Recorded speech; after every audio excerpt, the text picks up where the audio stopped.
All right, then let us now go on to topic number 1. Andrew Anglin, Richard Spencer, John Derbyshire, Mike Cernovich.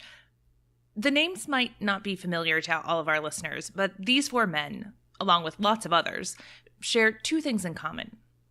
First, they all advance ideas of white nationalism. And second, they all have dated or married women of Asian descent.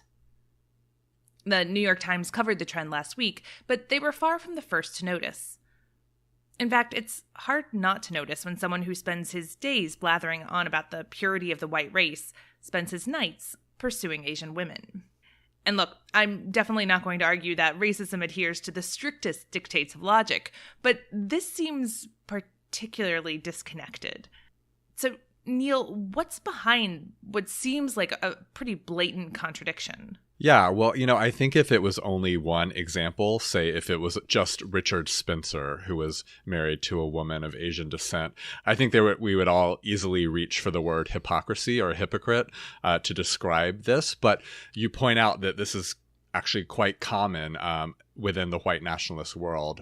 Several prominent leaders there are married to women of Asian descent, and apparently it's a fairly common practice within the rank and file as well. And so I think in that way we have to think about it not just as a function of hypocrisy, though that seems like an accurate judgment in many ways, but to think about what might be the ideas at work there, at least within this world, that justify it to them. And the 2 that jump out the most when you look at the things they say and write about this are that Asian Americans serve as some sort of model minority for them, or an almost white race to them. And certainly they're not the only ones who feel this way. That's in some ways a fairly common American idea, which I think we'll talk about a little bit more. But there also is a very strong sexual fetishization of these women. One in which, especially in the online community, they talk about women as sexual objects that are very compliant, that are subservient, and that haven't been, in their words, corrupted by feminism in the way that white American women have. And I think the thing that links those 2 ideas together is objectification. And in that regard, in that vein, I think it doesn't seem as contradictory to the white nationalist ideas that they believe in. Yeah, no, I think that you put that really well, Neil. And I think that taking this idea of the model minority and adding to it the lens of gender and thinking, well, what exactly about an Asian or Asian American woman makes her so model in the eyes of this white nationalist movement? It seems, Niki, as you pointed out in the introduction, like a total contradiction. Well, that assumed slightness, that assumed subservience. If you're going to be a minority, this is the way you should embody that, right? And I think that it's important to have that gendered angle, because often the term model minority is actually used to talk about academic achievement, right? And that's actually not what is at play here in this particular gendered form. And I think that's important. Well, and this ties into something that I have been wrestling with in the past year and a half writing about the alt-right, is that a lot of times when the phrase white nationalism is subbed in as a descriptor for the alt-right, one of the most important components of it, this gendered dynamic within the movement, gets washed away. And I think that this helps us better integrate into our understanding of white nationalism the anti-feminism and anti-woman politics at play within it. Because one of the reasons that the alt-right or white nationalists will themselves use to explain why they date or marry Asian women is because white women have been too screwed up by feminism, right? They've gotten too independent, too anti-man. And so this is a strain that comes out of that men's rights activism that was just as critical to the formation of the alt-right as were these racist ideas.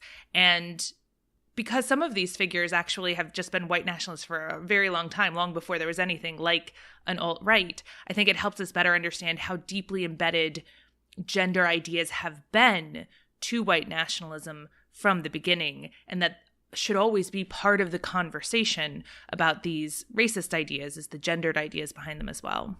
Absolutely. And I think that, you said at the beginning that racism doesn't always adhere to the strictest dictates of logic. And I think that a lot of time outsiders or commentators, they evaluate an ideology, whatever it is, around the notion of internal consistency or coherence. But really what we see in this example is how self-justification operates to underscore and hold up racism. And I think that self-justification is very much at work here in these ideas about why it's acceptable to marry an Asian woman instead of a white woman.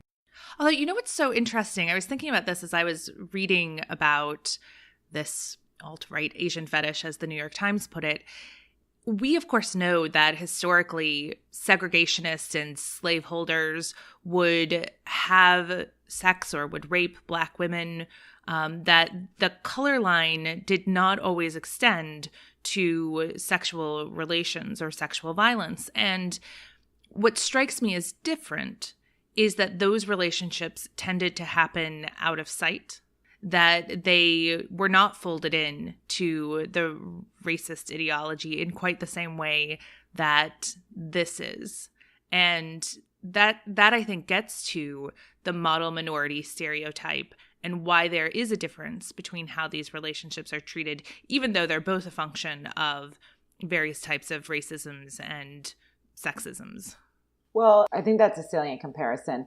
I do think, though, that if you think about the way that the stereotypes about Black women and Asian women function, it makes sense that be a white supremacist, even being with an Asian woman would be something to parade around for all the reasons that we've discovered, right? I have this woman untainted by feminism, as opposed to the dominant stereotypes about African American women. Oh, they're hypersexual. They're, uncivilized in a different, far less, socially approved way, in an almost animalistic fashion. And then there has, of course, been, legally codified anti-Asian racism in this country. The color line when we talk about African Americans is so different because of slavery, right? So I think that, I don't know, I hesitate to make too much of those comparisons, except to point out there are fundamental differences. Yeah, I think that's right. And I also would point out, I think that raises questions about agency here.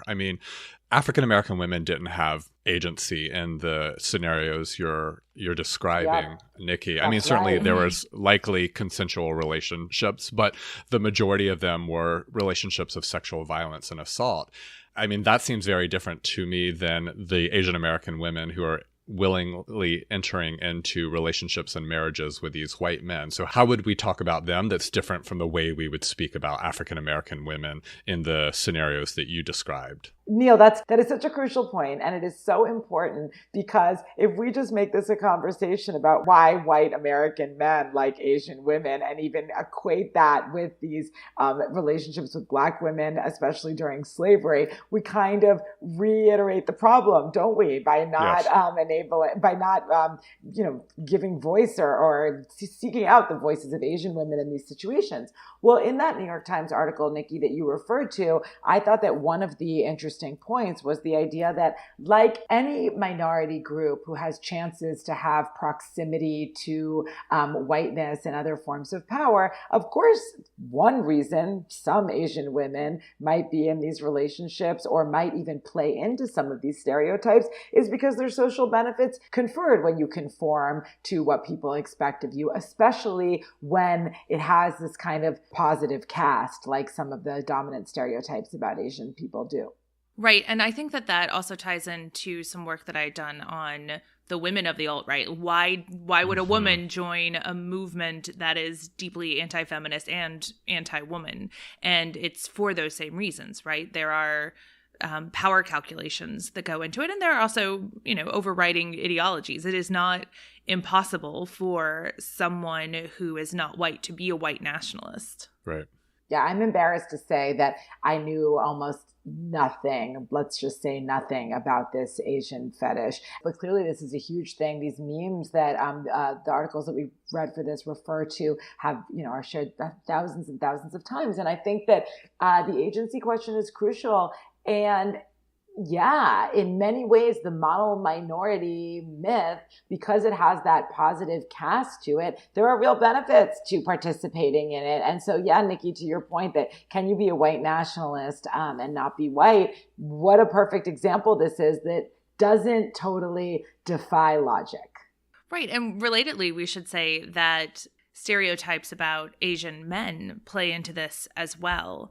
That present them as less, in the American context, as less desirable partners. When actually there was this really fascinating article, I can't remember where it was published, but it was an article on the concern that Asian men might actually be susceptible to the alt-right, not because of its racist fantasies, but because of its sense of male alienation and male rejection. So picking up that men's rights activist line that runs through the alt-right and appealing to Asian men who feel rejected by this system, who don't have access to the same privileges and benefits of being a white man dating in the United States. And I thought that was absolutely fascinating because what it did was it focused on the alienation rather than the racist ideology that's involved in white nationalism. Yeah, that was in Plan A magazine. I thought that was really good. And again, points up the importance of the gendered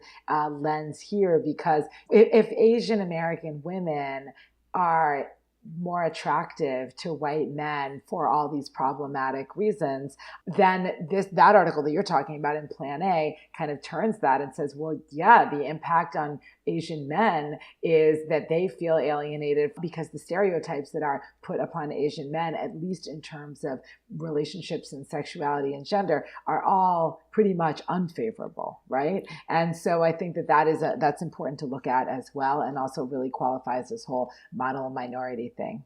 That said, I think it's worth pointing out that only about 1 in 4 Asian American voters supported Trump in the last election, which is down from how most Republicans do with Asian American voters. So Trump is not synonymous with the white nationalist movement, but there is obviously enough overlap there that I think a lot of particularly non-white voters responded to the last election in keeping with that association. So certainly the Republican Party has hurt its standing with many Asian American voters because of the nomination of Trump. So I wanted us to dive in a little bit more into that model minority myth, because it's important to white nationalists, not only because of their views on Asian women, but because it is a piece of their white nationalism. If you look at these IQ studies, if you look at things like Charles Murray's bell curve, they defend themselves as non-white supremacists by saying, hey, look, the data shows that actually Asians are smarter than whites. So we're not really white supremacists. We're just pointing out these embedded racial differences. And so there is a way that Asian Americans and Asians as just like this general amorphous category serve a purpose within white nationalism. And I do think it is tied to the model minority myth. So how does all of that function? Well, there are, of course, people in the alt-right and other reaches of society who proudly embrace the term racist as a self-identifier, but not that many, right? And so it's clear to me that by saying like, no, well, I'm fine with, the model minority, I'm fine with Asians, it provides cover and kind of false scientism for anti-Black and anti-brown attitudes is, no, it's not that I'm racist, it's that they really are genetically inferior, or they really are just taking our jobs, and kind of enables what appears to be a kind of dispassionate analytical sensibility that doesn't actually really exist. Well, and it also sort of, in a way, can be used to suggest that racism isn't actually a problem, because it puts the emphasis on the characteristics of the person who's suffering discrimination to overcome that, and to point out, as many, many, many commentators, including people like Andrew Sullivan, they'll say something to the effect of, it's not racism holding these groups back.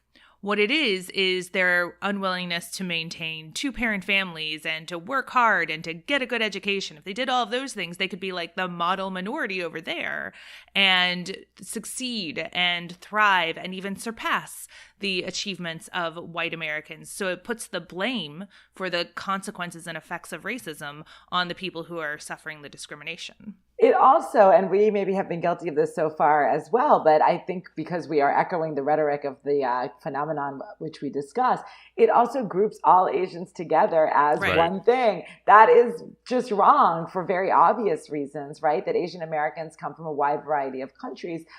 But in putting the disproportionate success of some East Asians, particularly Japanese and Chinese, as kind of paradigmatic of Asians in general, it totally overlooks and even it even creates kind of more negative dynamics for the Asian Americans who don't fit into model minority. Mm-hmm. For example, Bhutanese Americans, have very high poverty rates, and other groups suffer as well. I actually had a student a few years ago, Vietnamese American woman from California, who looked at a bunch of student groups in the United States who are part of a movement called data disaggregation. And what they want to do is disaggregate that Asian and Pacific Islander group to be more specific, because what ends up happening for things like college admissions is that the very high test scores of some groups within there end up working against other groups who fall ethnically into that very artificially broad designation,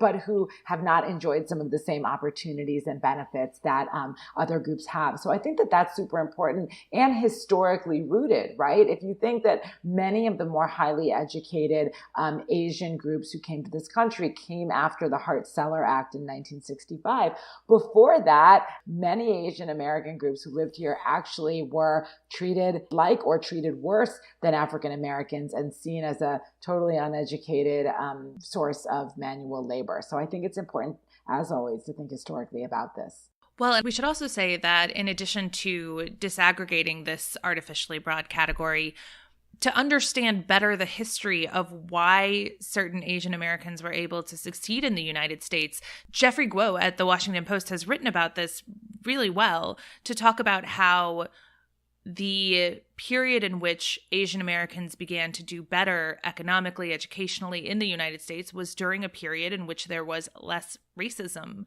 against them. So as racism against these groups declined, they were able to achieve more in the United States. And he points to that to say the issue is not hard work.